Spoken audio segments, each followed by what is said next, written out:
오늘 말씀 데살로니가 전서 신약 성경 333쪽입니다.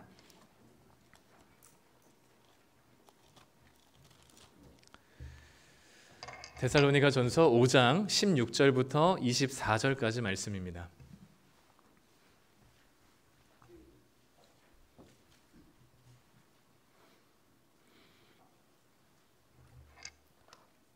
신약 성경 333쪽, 우리 다 찾으셨으면 16절부터 24절까지 우리 한 목소리로 같이 읽도록 하겠습니다. 함께 읽겠습니다. 항상 기뻐하라, 쉬지 말고 기도하라, 범사에 감사하라. 이것이 그리스도 예수 안에서 너희를 향하신 하나님의 뜻이니라. 성령을 소멸하지 말며 예언을 멸시하지 말고 범사에 헤아려 좋은 것을 취하고 악은 어떤 모양이라도 버리라. 평강의 하나님이 친히 너희를 온전히 거룩하게 하시고 또 너희의 온 영과 혼과 몸이 우리 주 예수 그리스도께서 강림하실 때에 흠없게 보존되기를 원하노라. 너희를 부르시는 이는 미쁘시니 그가 또한 이루시리라. 아멘. 네, 우리 추수감사절을 맞아서 우리 예배 나오신 성도님들을 환영하고 축복합니다. 네, 우리 감사 인사를 서로 드렸으면 좋겠는데 우리 집사님이 계셔서 권사님이 계셔서 감사합니다라고 우리 옆에 우리 계신 분들에게 우리 감사 인사를 한번 해보시죠. 네, 네, 권사님 계셔서 감사합니다. 네, 집사님이 계셔서 감사합니다. 네, 서로의 존재가 감사와 기쁨이 됐으면 좋겠습니다. 제가 별로 이렇게 막 썩 좋아하진 않았던 한 연예인이 있는데 최근에 한 방송을 통해서 굉장히 좋아지게 됐습니다. 그 웹툰 작가 중에 기안84라고 하는 사람이 있는데요. 이 사람의 그 별명이 뭐냐면 태어난 김에 사는 남자예요. 보면은 귀찮아가지고 밥도 편의점 도시락을 프라이팬에다 다 떨궈가지고 김치랑 뭐 각종 반찬이랑 밥이랑 고기를 한 번에 프라이팬에 볶아가지고 개밥처럼 먹어요.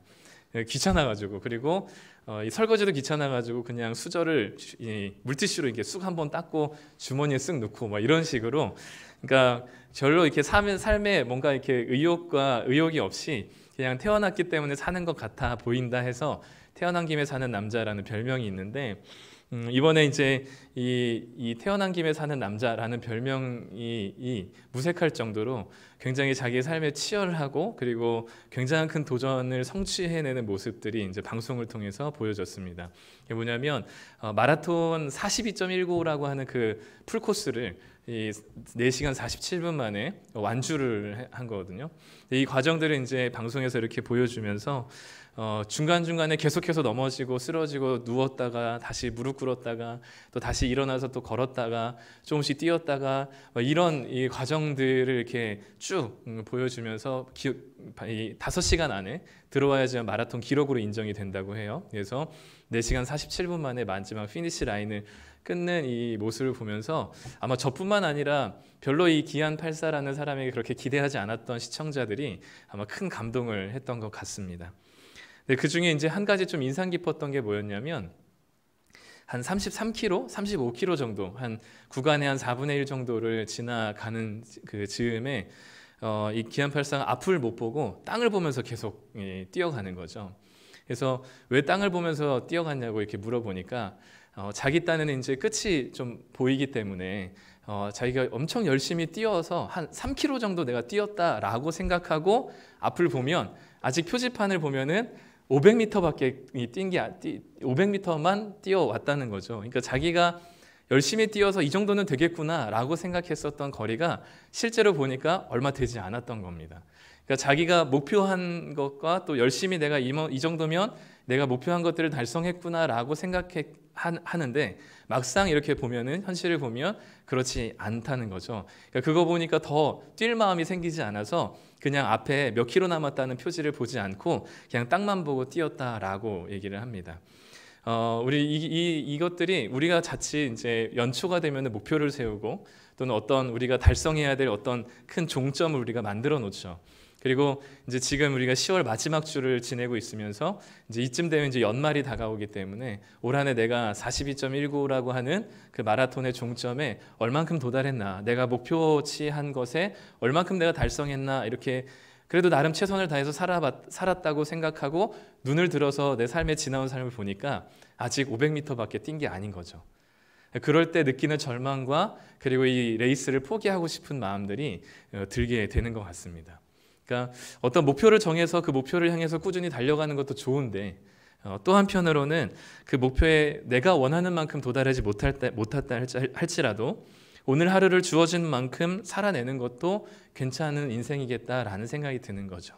그래서 땅을 보고 지금 내가 달려야 할 길들을 달리는 이 사람처럼 우리도 지금 내가 목표한 것들, 연초에 생각한 것들만큼 이루지 못했을지라도 지금 내가 여전히 달려가고 있다는 사실을 기억하고 끝까지 이 레이스를 다 하는 것이 또 우리가 이 추수감사절을 지내며 생각해야 되는 것이 아닌가 싶은 거죠.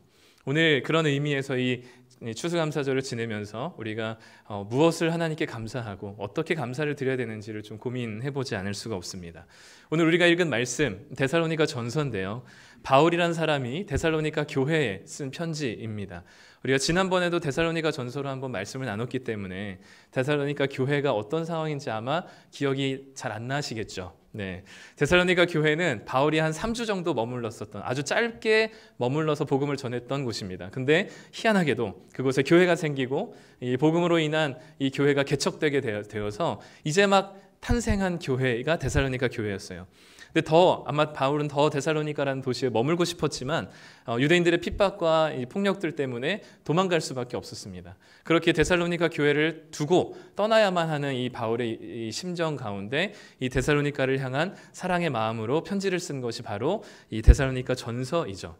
그래서 데살로니가 전서의 1장부터 4장까지는 데살로니가 교회가 궁금해하는 것들, 이제 막 시작돼서 신앙생활을 하고 있는 이 교회에 가장 궁금해하고 있는 내용들에 대한 답을 1장부터 4장까지는 내려주고 5장에서는 이 신생, 이제 막 탄생된 교회에게 하고 싶은 바울의 이야기를 전해주는 게 5장의 말씀입니다. 특별히 오늘 우리가 읽은 본문이 바로 바울이 데살로니가 교회에게 하고 싶은 말이죠.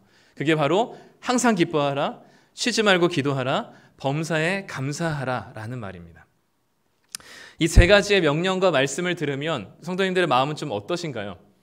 정말 큰 위로가 되고 정말 평생에 외울 만한 말씀이고 하나님이 나에게 주신 이제 정말 이 따뜻하고 좋은 말씀이라고 여겨지십니까? 네, 근데 저는 믿음이 없어서 그런지 이 말씀을 볼 때마다 너무 답답하고 왠지 제 목을 콱 쥐어 짜는 것 같은 느낌이 들어요. 왜냐하면 그 기뻐하라, 기도하라, 감사하라는 그 앞에 나온 꾸며주는 말들 때문이에요. 항상 기뻐하라, 쉬지 말고 기도하라, 범사에 감사하라. 이 세 가지가 어떻게 사람이 항상 기뻐할 수 있고 어떻게 사람이 쉬지 않고 기도할 수 있고 어떻게 사람이 모든 일에 감사할 수 있을까요? 그런데 이것이 뭐라고 얘기하냐면 하나님의 뜻이래요. 뭐 이걸 비껴갈 수 있는 어떤 장치도 없습니다. 그냥 이것은 하나님의 뜻이라 라고 콱 박아놓고 시작을 합니다. 그러니까 어떻게 도망칠 여유도 없고 어딘가에 이렇게 틈을 볼 틈도 없이 마치 항상 기뻐하고 범사에 감사하고 쉬지 않고 기도하지 않으면 우리의 삶이 막 이 고난의 구렁텅이로 빠질 것만 같은 그런 답답함 가운데 이 부담스럽게 느껴지는 말씀이 바로 본문의 말씀인 것 같아요. 그중에 오늘은 감사하라고 하죠. 모든 일에 범사에 감사하라고 합니다. 이 추수감사주의를 보내면서 어떻게 모든 일에 감사할 수 있는지, 이 감사하라는 말씀을 보면 저는 이런 이야기를 늘 들어왔던 것 같습니다. 감사할 일이 있어서 감사하는 것은 누구나 할 수 있지만 감사할 일이 없지만 감사하는 것은 아무나 하는 일이 아니다. 그래서 지금 감사할 일이 없지만 미리 감사하면 하나님께서 감사할 일을 우리에게 주신다는 이야기를 좀 많이 들어왔습니다. 미리 감사하면 하나님께서 감사할 일을 주신다. 감사할 일이 생긴다. 어떻게 생각하시나요? 혹시 씨앗 11조라는 이야기를 들어보신 적 있으신가요? 일반적으로 11조는 뭐냐면 우리가 버는 수입의 10분의 1을 헌금으로 드리는 걸 11조라고 하죠. 근데 씨앗 11조는 뭐냐면 내가 벌고 싶은 액수의 11조를 미리 드리는 것을 씨앗 11조라고 합니다. 만약에 내년에 내가 1억이라는 연봉을 받고 싶으면 1,000만 원이라는 씨앗 11조를 올해 미리 내는 거죠. 미리 씨앗을 심어 놓으면 미리 감사하며 1억의 연봉을 받을 줄 믿습니다라고 감사로 심으면 하나님께서 내년에 그 심은 만큼의 10배를 하나님께서 1억이라는 연봉을 하나님께서 열매로 주신다는 것입니다. 그렇기 때문에 미리 이것이 씨앗이 되어서 감사함으로 이것을 심으면 하나님께서 내년에 더 큰 복으로 채워주시긴다는 이 씨앗 11조라는 게 있습니다. 그러니 올해 별로 감사할 일이 없다고 감사 안 하지 마시고 미리 감사함으로 씨앗 11조를 내십시오. 그러면 내년에 하나님이 그만큼의 10배를 채워주실 것입니다.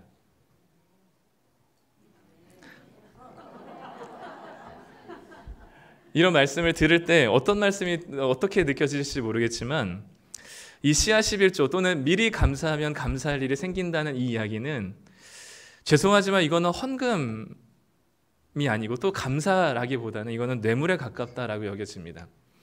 누군가에게 우리가 선물을 주는 목적은 그 상대방이 받는 사람을 기쁘게 해주기 위함입니다. 그 받는 사람의 대상자의 선물을 주는 사람의 선물을 받는 사람의 마음을 기쁘게 하기 위해서 선물을 주는 거죠.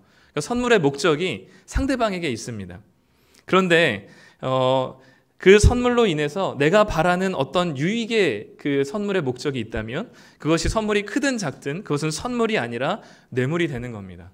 좋은 대학에 하나님 들어가게 해주실 것을 믿고 감사 헌금으로 드리는 것, 이제 시작한 사업이 잘 될 줄 믿고 미리 감사한다는 것은 감사라는 이름으로 하나님께 청탁을 드리는 것이 아닐까 싶은 거죠. 그렇기 때문에 미리 감사하면 하나님께서 감사할 일이 생기게 하신다, 또는 미리 씨앗 11조를 심으면 하나님께서 10배로 내년에 채워주실 것이라는 이것은 감사라기보다는 뇌물에 가깝고 그리고 진심으로 하나님께 드리는 본질적인 마음이기보다는 우리가 원하는 것을 채우기 위한 거래에 가깝다라고 여겨집니다. 목사님, 그래도 이런 청탁 같은 감사라도 하는 것이 좋지 않습니까? 이게 그렇게까지 잘못된 일일까요? 그렇게 해주시지 않으면, 내가 이 씨앗을 심으니까 하나님께서 10배를 채워주시지 않으면 내가 하나님을 떠나겠다는 것도 아니고 그냥 이렇게 해주셨으면 좋겠다는 그런 간절한 소원을 담은 이런 청탁 같은 감사도 그렇게 잘못된 것입니까? 그래서 여전히 이 다른 데서 이런 것을 구하지 않고 여전히 하나님 앞에 나와서 그래도 하나님이 내 도움이시라는 사실을 좀 투박하지만 그래도 나름의 신앙 고백으로 드리는 게 그런 청탁 같은 감사이니 너무 몰아세우지 않았으면 좋겠습니다 라고 하실지도 모르겠어요. 물론 이렇게라도 하지 않으면 안 될 만큼 절박한 상황에 계신 성도님들이 이해되지 않는 건 아닙니다. 정말 가난한 상황에 내몰리고 그리고 지독하게 힘든 상황에 처박혀서 이 문제들이 잘 풀리지 않아서 정말 오랫동안 이 어려움 속에 찌들어 있다면 저라도 하나님, 내가 이것마저 드릴 테니, 마치 이 엘리사에게 자기의 마지막 남은 기름과 이 가루를 드릴 테니 이 하나님께서 그것을 축복으로 변화시켜 달라는 그런 간절한 소원과 청탁 같은 감사가 나오지 않을까 싶어요. 저라도 그런 어려움에 오랫동안 노출되어 있다면 하나님, 내가 미리 감사할 테니 하나님 이거 감사할 일이 좀 생기게 해주십시오. 좀 나아지는 상황이 좀 변화되는 일들을 좀 보여달라고 하지 않을까 싶습니다. 그만큼 안타까운 현실과 애절한 상황 속에서 이런 감사가 완전히 틀렸다라고 정죄하고 싶지는 않습니다. 그런데 중요한 건 뭐냐면 이 감사에는 그럼에도 불구하고 우리가 조정하고 수정해야 될 부분이 무엇이냐면 이 감사는 믿음의 문제이기 때문에 이것이 이해가 되지만, 상황은 이해가 되지만 이것이 바르지 않다는 사실을 짚고 넘어가지 않을 수가 없습니다. 내가 이렇게 미리 감사할 테니 그 감사를 보더라도 앞으로 잘 되게 해달라는 것은 믿음의 문제입니다. 결국 이것은 내 믿음의 대상이 무엇이냐 하는 것에 따라서 청탁 같은 감사가 될 수 있고 아니면 진정한 감사가 될 수 있는 거죠. 이런 청탁 같은 감사는 하나님을 믿는 믿음이기보다는 잘 되어질 상황을 믿는 것입니다. 그렇기 때문에 이 감사는 믿음의 문제예요. 만약에 내가 하나님 이것을 미리 감사할 테니 이렇게 해주십시오 라고 하는 감사를 드린다면 그것은 정말 하나님을 믿는 믿음이 아니라 그 변화되어질, 바뀌어질, 좀 더 나아질 상황을 믿는 막연한 소망입니다. 그런데 하나님, 여전히 내 상황 가운데 바뀌지 않을 것들이 분명하고 이 어려운 상황들이 계속돼서 지나가는 중이지만 여전히 나와 함께 하셔서 나를 가장 선한 것으로 붙드시는 신실하신 하나님을 믿는 믿음 안에서 하나님께 드리는 감사는 변화되어질 상황을 믿는 것이 아니라 하나님 자체를 믿는 것이죠. 그렇기 때문에 하나님, 앞으로 상황이 잘 되어질 테니까 조금만 참고 조금만 더 드리고 조금만 더 허리띠 졸라매자는 그런 자기 최면에 가까운 것이 청탁의 감사라는 이름으로 청탁을 드리는 겁니다. 하나님을 믿는 것이 아니라 잘 풀릴 미래를 막연하게 믿는 것이죠. 그렇기 때문에 감사는 무엇을 믿느냐 하는 믿음의 문제입니다.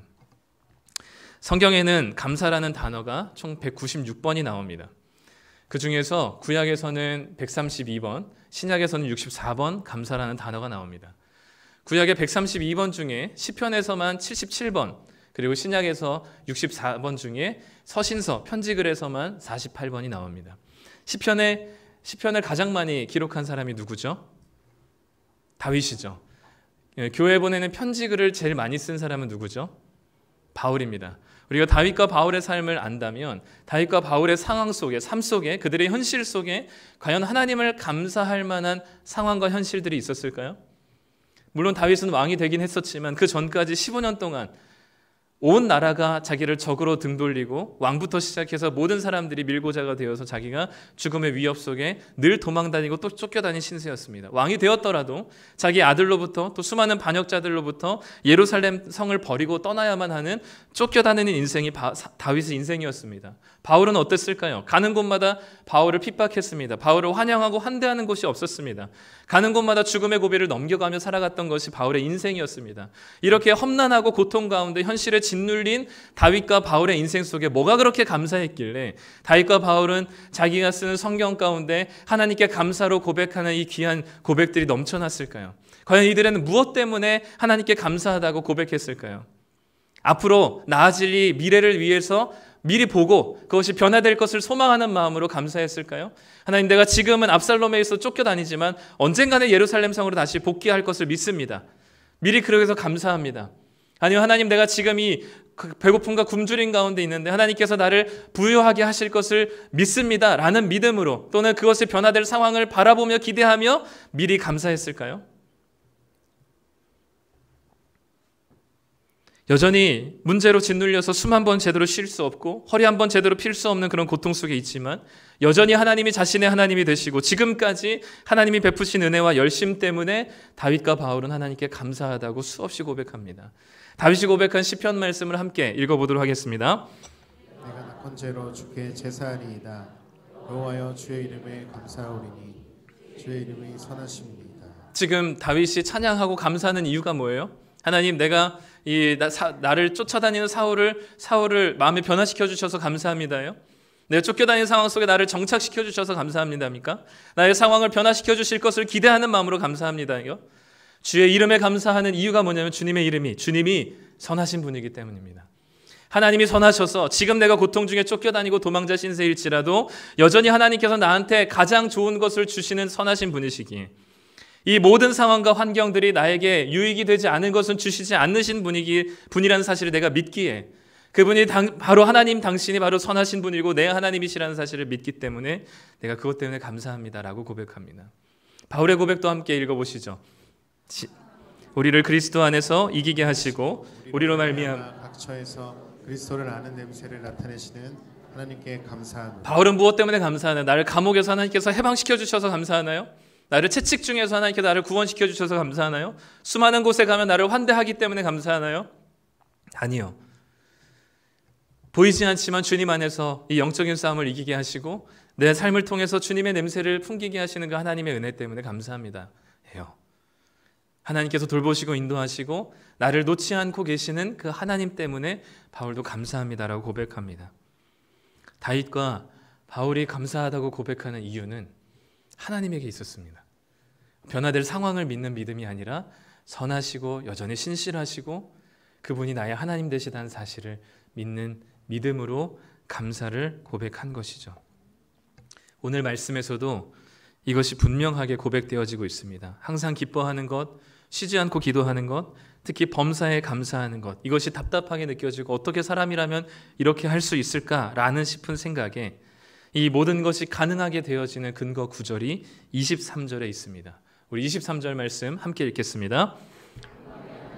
친히 너희를 온전히 거룩하게 하시고 또 너희의 온 영과 혼과 몸이 우리 주 예수 그리스도께서 강림하실 때에 평화롭게 보존되기를 원하노라. 바울이 범사에 감사할 수 있는 유일한 이유와 근거는 무엇이냐면 이 상황을 극적으로 역전시키고 바꾸어 주실 미래에 대한 기대가 아니라 우리가 믿는 하나님이 평강의 하나님이시고 그분이 친히 우리를 온전하고 거룩하게 만드시고 그분이 예수님이 다시 오시는 그 마지막 날까지 끝날까지 우리를 보호하시고 지키시는 하나님이심을 믿기 때문에, 즉 하나님이 누구냐 하는 사실을 이 바울이 믿기 때문에 그 믿음 가지고 지금 감사하다고 고백할 수 있고, 그런 사람들만이 범사에 어떤 일들 속에서 어떤 현실에 마주하더라도 늘 모든 일에 항상 감사하고 기뻐하며 하나님께 기도할 수 있는 근거가 되는 것이죠.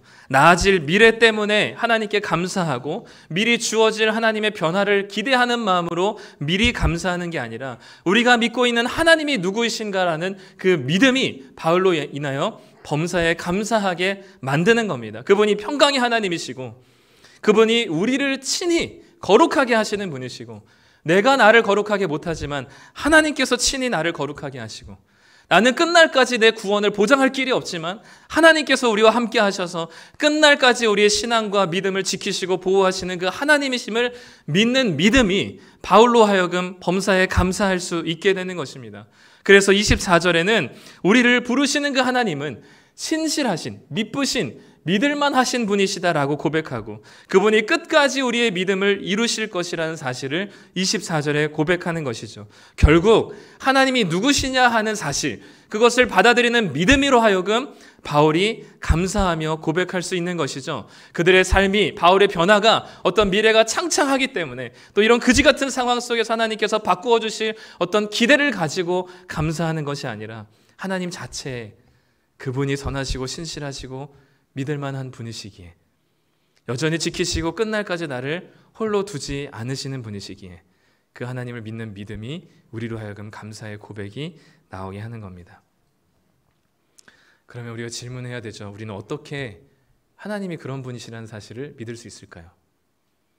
하나님이 뒤통수 치지 않으시는 분이라는 사실, 하나님의 약속을 하나님께서 우리에게 하신 약속의 말씀을 바꾸지 않는다는 사실을 우리는 무엇으로 알 수 있을까요?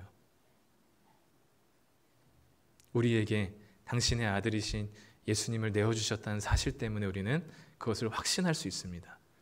창세기 3장부터 아담과 하와가 타락한 이후부터 하나님께서는 끊임없이 자기의 아들 예수 그리스도를 이 땅에 보내셔서 이 세상을 하나님 나라 만들겠다고, 구원하시겠다고 약속하셨습니다. 창세기 3장부터 가죽옷을 비롯하여서 당신의 아들 예수 그리스도를 이 땅에 보내주시기로 노아와 약속하시고 아브람과 약속하시고 모세와 약속하시고 다윗과 약속하시고 그 수천 년의 수만 년의 이스라엘 백성들과 그 역사들을 통해서 하나님께서는 계속해서 내가 아들 예수 그리스도를 보내어 이 땅을 구원하실 것이라는 사실을 약속하셨습니다. 그 말씀하신 약속을 허투루 하지 않으시고 그것을 바꾸지 않으시고 신약 성경에 이르러서 당신의 아들 예수 그리스도를 실제로 이 땅에 보내셔 그래서 우리를 하여금 구원하게 하셨다는 사실은 당신의 언약의 말씀들, 약속의 말씀들을 하나님께서는 변함없이 지키신다는 믿음직스럽고 신실하신 하나님이라는 사실을 우리는 믿을 수 있게 되는 것이죠. 당신의 가장 소중한 아들 예수 그리스도를 보내주셔서 우리를 구원하셨다는 사실이 하나님이 얼마나 자기의 약속과 말씀에 신실하시고 믿으신지를 보여주는 가장 중요하고 확실한 근거가 되기 때문에 우리는 하나님께서 우리에게 약속하신 말씀, 평강의 하나님이시고 신실하시고 선하시고 우리를 영원토록 지키시고 보존하시며 끝날까지 함께 하시겠다는 이 약속의 말씀이 허투루 하신 말씀이 아니라 이 말씀을 지키시는 변함없으신 하나님이시라는 사실을 우리는 믿을 수 있게 되는 것입니다. 우리는 감사마저도 우리는 이용해서 내 거래를 하고 청탁을 하고 뇌물로서 하나님께 드려지는 사람들입니다. 그런데 하나님께서는 우리에게 당신의 가장 값진 것을 우리에게 선물로 주셨습니다. 아까도 얘기했지만 선물은 받는 사람들의 기쁨인 것이죠. 우리가 하나님께 무언가를 드리면서 감사를 드리면서 하나님 내가 감사를 이만큼 드리니 나한테 이만큼 주십시오 라고 하는 것은 이것은 감사가 아닙니다. 그러나 하나님은 우리에게 당신의 모든 것을 내어주시면서 이만한 값어치를 너가 해야 된다라고 얘기하신 적이 없습니다. 당신의 전부를 우리에게 내어주시면서까지 너가 이만한 값어치에 상당한 것을 나한테 내어놓아야 한다고 얘기하지 않으셨어요. 설사 우리가 내 인생의 모든 것을 하나님께 드린다 할지라도, 내가 선교사로 헌신하고 저 무슬림 땅에 들어가서 복음을 전하다가 순교한다 할지라도 하나님께서 우리에게 주신 그 예수 그리스도라는 선물에 비해서 그 값어치를 대체할 수 있는 헌신은 우리 중에 아무것도 없습니다. 우리가 그 어떤 것을 내어놓는다 할지라도, 우리의 삶의 전부를 하나님께 드린다 할지라도 하나님께서 내어주신 아들 예수 그리스도의 가치를 바꿀 만한 것은 없습니다. 그래서 선물은요, 교환이 불가능한 것이어야만 합니다. 선물은요, 대체 불가능한 것이어야만 가장 소중한 선물이에요. 하나님께서는 우리에게 대체 불가능한 선물을 주셨습니다. 교환할 수 없는, 그 교환할 수 없는 값어치를 우리에게 주셨습니다. 예수 그리스도의 십자가의 죽음이죠. 그것으로 우리를 살리시고 구원하셨다면 우리가 주님께 감사하지 않을 이유가 무엇이 있겠습니까? 우리가 또 감사한다고 한들, 우리가 대단한 것들 내어놓는다 한들, 그것이 하나님께서 내어주신 그 값어치 얼마나 비할 때가 있을까요?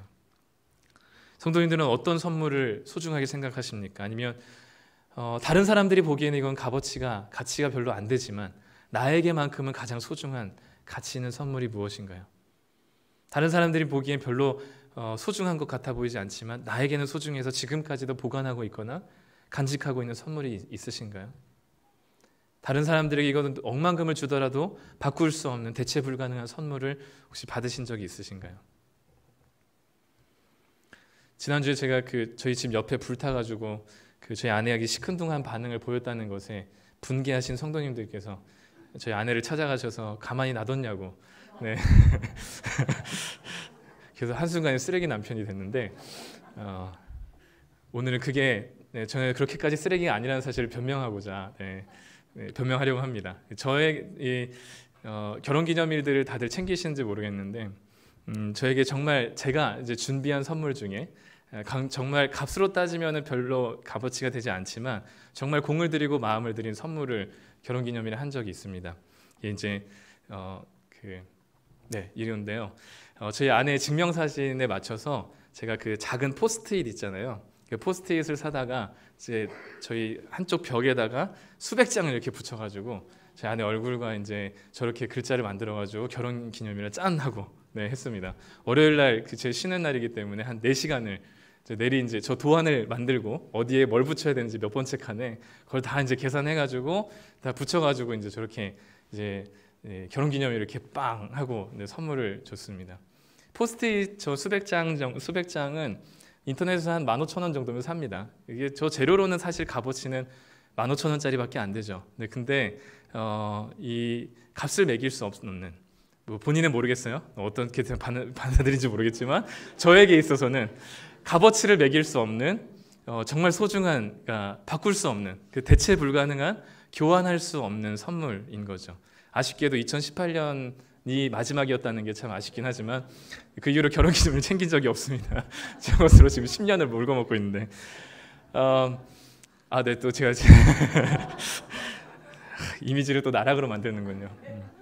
마찬가지로 하나님께서 우리에게 주신 선물, 또 하나님께서 우리에게 주신 것은 대체 불가능한, 교환할 수 없는, 세상에서 보기에는 그것이 값어치 없을지 모르겠지만 우리에게는 정말 소중한, 하나님의 가장 중요한 것을 우리에게 내어주심으로 우리는 감사마저도 하나님께 드리는 것이 온전히 드리는 게 아니라 감사마저도 이용해서 하나님의 것을 어떻게든 빼먹으려고 하는 청탁 같은 마음일지라도 하나님은 당신의 것을 다 내어주시면서 우리에게 어떤 것도 요구하지 않으셨습니다. 그렇기 때문에 우리는 하나님이 여전히 신실하시고 변치 않으시고 믿을 만하신 분이시고 당신이 하신 약속은 변함이 없으시다는 사실을 우리가 확신하고 그 하나님 때문에 우리가 감사할 수 있게 되는 것이죠. 범사에 감사한다는 것은 바로 그런 겁니다. 하나님 때문에, 신실하신 하나님 때문에 감사하는 것. 그분이 우리에게 당신의 대체 불가능한 선물을 내어주셨음에 감사하는 것. 그것이 가장 기본적인 감사이죠. 그리고 그것이 전부입니다. 그래서 날 구원하신 주 감사, 구원의 기쁨과 구원의 은혜를 날마다 이야기하는 것은 하나님께서 우리에게 교환할 수 없는, 바꿀 수 없는 유일한 선물을 주셨다는 그 은혜 때문입니다. 그래서 그 신실하신 하나님을 생각하고 믿을 때 그 믿음이 우리로 하여금 감사로 나아가게 하는 거죠. 근데 저는 저 중요하게 이 범사에 감사라는 의미에는 또 한 가지 우리 교회에 적용하고 싶은 것이 있습니다. 뭐냐면 이 감사의 의미 두 번째는 교회 공동체를 우리에게 선물로 주셨음을 감사하는 것이 우리의 범사에 감사라는 의미이기도 싶습니다. 왜냐하면 바로 앞절에 이 항상 기뻐하고 쉬지 말고 기도하고 범사에 감사하라고 했었던 말씀에 바로 앞에 어떤 이야기가 있냐면 12절부터 14절까지 이런 이야기가 있습니다. 우리 한번 같이 읽어보도록 하겠습니다. 형제들아 우리가 너희에게 구하노니 너희 가운데서 수고하고 주 안에서 너희를 다스리며 권하는 자들을 너희가 알고 그들의 역사로 말미암아 사랑 안에서 가장 귀히 여기며 너희끼리 화목하라. 또 형제들아 너희를 권면하노니 게으른 자들은 권계하며 마음이 약한 자들을 격려하고 힘이 없는 자들을 붙들어주며 모든 사람에게 오래 참으라. 데살로니가 교회가 나전숙 교회처럼 태어난 지 얼마 되지 않았습니다. 이제 막 시작한 교회에 바울이 이 5장 12절부터 14절까지 너희들이 서로 화목하고 서로 존중하며 힘이 없는 자들을 격려하고 붙들어주고 오래 참으라 라는 이야기를 하면서 지금 이 범사에 감사하라 라는 말씀을 하고 있습니다. 이 범사에 감사하라는 말이 한 개인에게 하는 말이기도 하지만 지금 이 데살로니가 교회라는 공동체에게 하고 있다고 생각한다면 이 데살로니가 교회 안에 얼마나 많은 다양한 사람들이 있었을까요? 이제 막 시작하는 교회에 서로 많은 다른 의견들과 다양한 목소리들이 있었을 것입니다. 다양한 직종들과 다양한 신분의 차이들도 있고요. 그 여러 가지 불협화음과 같은 이제 막 시작하는 얼기설기 좌충우돌하는 이 데살로니가 교회에게 서로에게 상처가 되고 다른 사람들이 모여서 서로 얼기설기 얽혀 있지만 서로 불평하고 누군가를 정죄하고 비난하기보다 함께 화목하고 격려하고 붙들어주며 오래 참는 것, 그것이 바로 하나님께서 주시는 교회 공동체라는 사실을 인지하고 그 교회 공동체라는 선물을 주셨음에 감사하는 것이 바로 범사에 감사라는 두 번째 의미가 된다 싶습니다.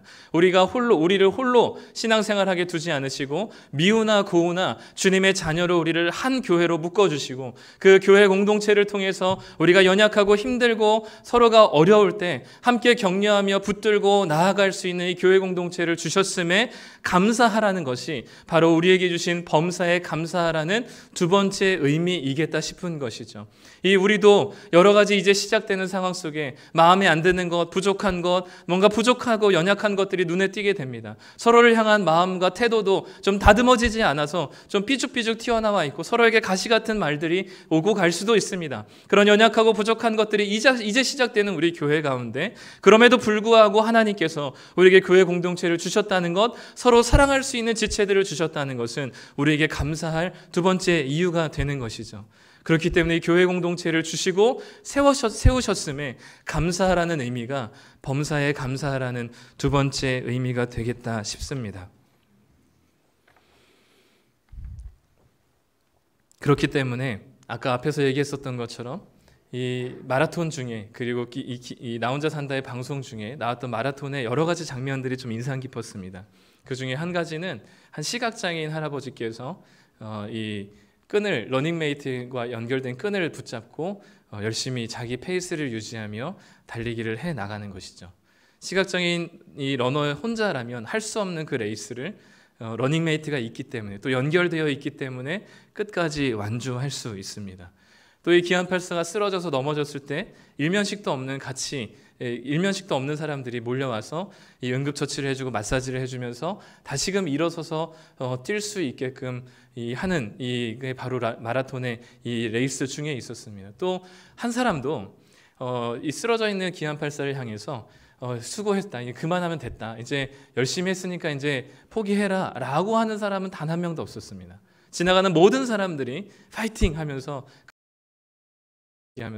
할 수 있다라고 얘기하면서 또 심지어 더 페이스를 높여서 갈 수 있는, 속도를 높여서 갈 수 있는 사람들이 이 기안84 속력에 맞춰서 같이 페이스를 유지하면서 이 끝까지 이 피니시 라인까지 걸어가는 이 모습들, 뛰어가는 모습들을 보니 일면식도 없는 사람들이 서로에게 의지가 되어주고 격려가 되어주고 힘이 되어주고 그 42.195라는 그 풀코스를 완주할 수 있게끔 도움이 된다면 주님 안에서 하나 된 우리들이, 주님 안에서 형제 자매된 우리들이, 지체된 우리들이 서로에게 어깨를 내어주고 격려하며 끝까지 레이스를, 신앙의 경주를 끝까지 다 할 수 있게끔 격려하고 힘을 내어주고 화목하고 사랑하고 오래 참고 붙들어 줄 수 있는 것이 당연하지 않을까 싶은 것이죠. 그래서 결국에 마지막에 이 레이스의 끝 종점에는 수많은 인파들이 이 기안 8세의 마지막 이 완주를 축하해 주면서 모두가 다 이렇게 함께 환호하듯이 우리의 그 믿음의 레이스가 끝나는 그 지점에 주님께서 그 피니시 라인에서 서셔서, 그리고 이 앞에 서 계신, 앞에 걸어갔던, 또 미리 그 완주했었던 수많은 신앙의 선배들이 환호를 지르며 우리의 믿음의 레이스를 축복하는 그런 귀한 일들은 바로 교회 공동체를 통해서 만들어져 가야 되지 않을까 싶은 것이죠. 그렇다면 우리의 범사에 감사하라는 이 이야기는 단순히 개인적인 감사의 길 넘어서 우리에게 이 교회 공동체를 주셨음에, 함께하는 이 러닝메이트를 주셨음에 감사하며 형제 자매들과 함께 교제하며 서로를 격려하고 붙들어주는 것이 범사에 감사라는 의미가 아닐까 싶습니다. 혼자인 것 같으니 달리기에 촘촘히 함께한 수많은 사람들이 있었습니다. 우리도 서로에게 그런 존재가 되었으면 좋겠습니다. 이 그 방송 중에 나왔던 배경음악 중에 이적이라고 하는 가수의 노래 중에 같이 걸을까라는 노래가 이게 나왔습니다. 그 가사를 하나 읽고 마치도록 하겠습니다. 길을 잃은 때도 있었지, 쓰러진 적도 있었지.